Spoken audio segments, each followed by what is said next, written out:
I wonder what you find yourself doing as you get inside an aircraft preparing for a journey. You know, we shuffle in, we get our carry-on bags, we put them up above the seat, and maybe we pull something out, maybe our iPad or something to read during the flight, or maybe we fire up the movie system to see what can entertain us during the flight and keep us occupied during that flight from A to B. So maybe it's a work-related trip or it's a vacation. Whatever it is, we know the upcoming journey will involve rituals and rules of confinement that we don't necessarily agree to when we're not flying. It's kind of like aviation liturgy. We have to remain strapped in seats. We are discouraged from wandering around or making a nuisance of ourselves on the plane. And it's interesting after the September 11 attacks that flying has become a bit of a pain. It's no longer romantic or exciting. It's something we have to endure. We want to get to where we want to get to, and the destination is all that matters. And the flight attendants and pilots in their paramilitary uniforms, we become aware that their job is not just about flying the plane or feeding us nuts and cocktails during the flight, but in the event of an emergency or a catastrophe, these personnel are really airline safety officers. They are highly trained to take care of us in the event of some catastrophe or emergency. Their job is to save our lives should anything happen on the journey. And that moment when the smiling steward is pointing to the emergency exits and saying, you hear that announcement, in the unlikely event of a water landing, please put the yellow vest over your head and fasten the straps, and you can blow into it and maybe blow this little whistle as they find your remains. And we sort of just tune out. We just tune out. What do you do during that announcement, I wonder? And most of us, we simply ignore it. The FAA requires this. We just have to do it. And even, it's interesting that the airlines now, they come up with these like funny, humorous little videos that just take all the fear as we fly through the air at 600 miles an hour with 300 of our closest friends. And I think about that moment as we reflect on the Advent readings this morning. Why is it, as we prepare for the happy joy of the birth of Jesus, that we have all this doom and gloom? The end of the world is nigh. And here we are in Mother Church, maybe Jet Jesus, and we are required to go through with all its doom and gloom that most of us detach from in our own way. The prophets, think about them differently, are the human safety officers who are warning us that if we don't pay attention, we will end up hurting ourselves or others, and we won't get to where we want to get to. And Advent is not usually part of the commercial or social scene that is the warp and weft of our lives. So to observe Advent and really understand the messages in the world that has largely tuned out anyway, it means that we have to listen differently to these readings. And we hear them every season. But there is a kind of truth in these readings that we might hear differently today. And I'm thinking, if you're a family that lost your home in Malibu or through mudslides, or you've lost a loved one through the violence or the devastation or the extreme weather that we've experienced in the past year, you're going to also hear these readings very differently. The ways in which nature, the signs in sun and moon, the roaring of the waves and of the sea. And we can argue that this has always been the case, that human beings have been fascinated with the prediction of the end of life as we know it.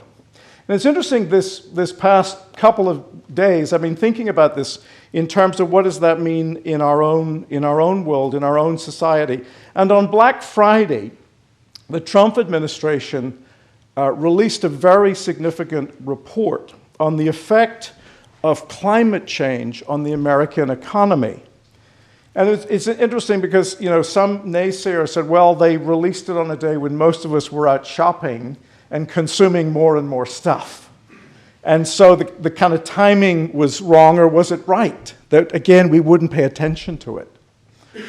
And this 1,656-page national climate assessment required by Congress is the most comprehensive scientific study to date detailing the effects of global warming on the United States economy, on public health, on our coastlines, and infrastructure.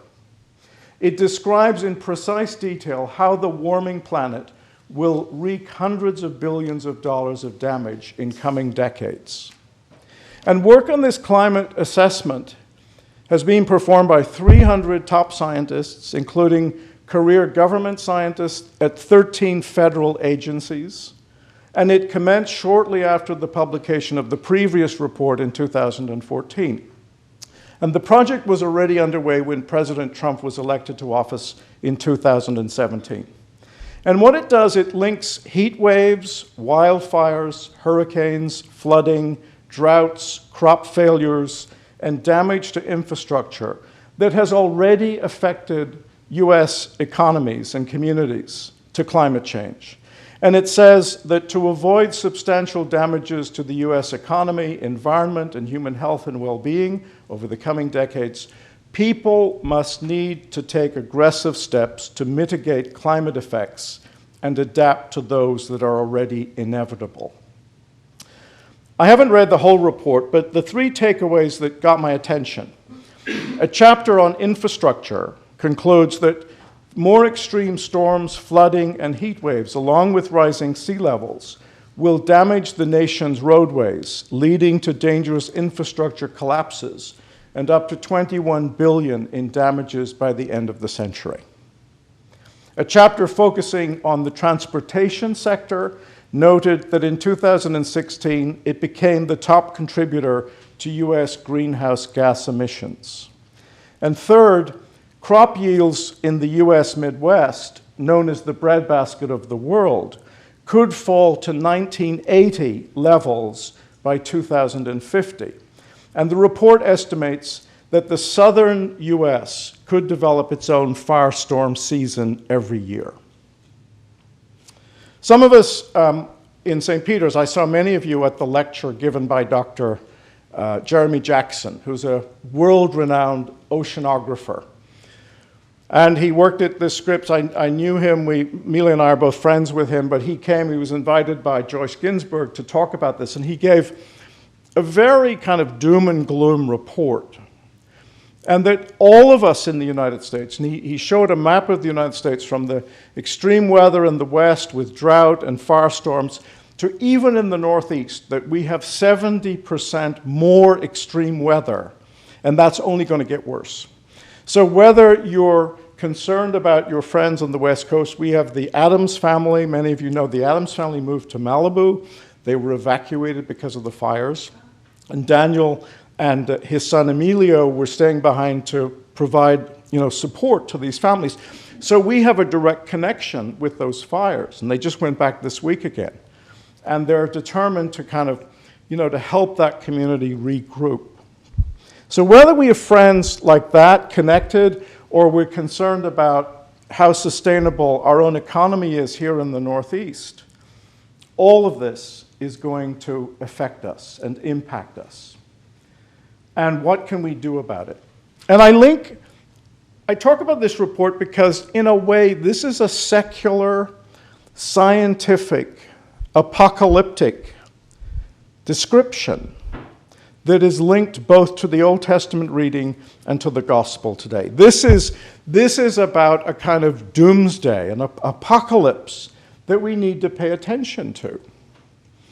And human beings over the millennia, we've used different techniques and different stories to help us, the safety officers, to help us get back on track. And I think about the story of Jeremiah. Jeremiah predicted, because of a whole range of of things going on in his country, that a foreign army, that the armies of Nebuchadnezzar would come and invade their country, and that their country would be destroyed, and their leadership would be taken into captivity.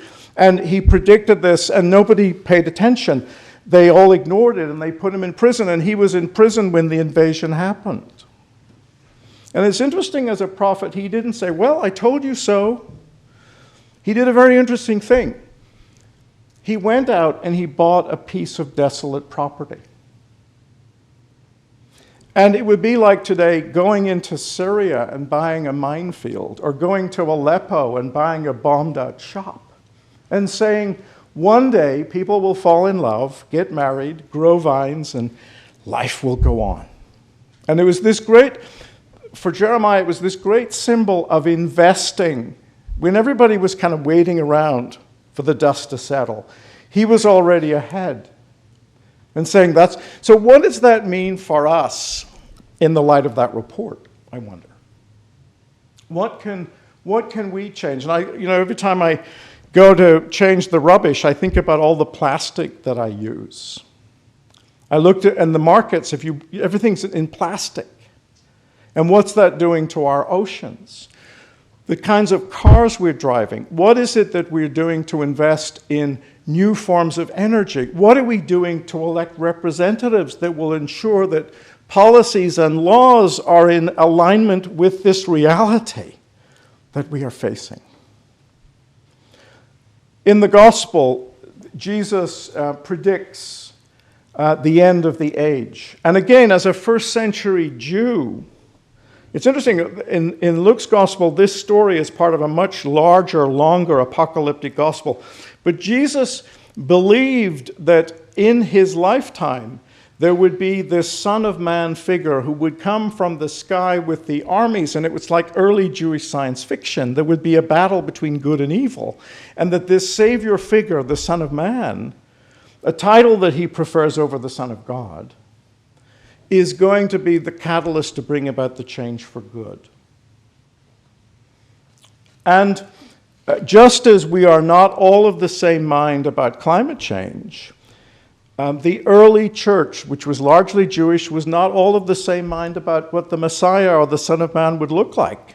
And the big dissension between Christians and Jews today is they say, well, Jesus wasn't the Messiah because when the Messiah comes, the reign of peace will become. And because there are wars, then Jesus couldn't have been the Messiah.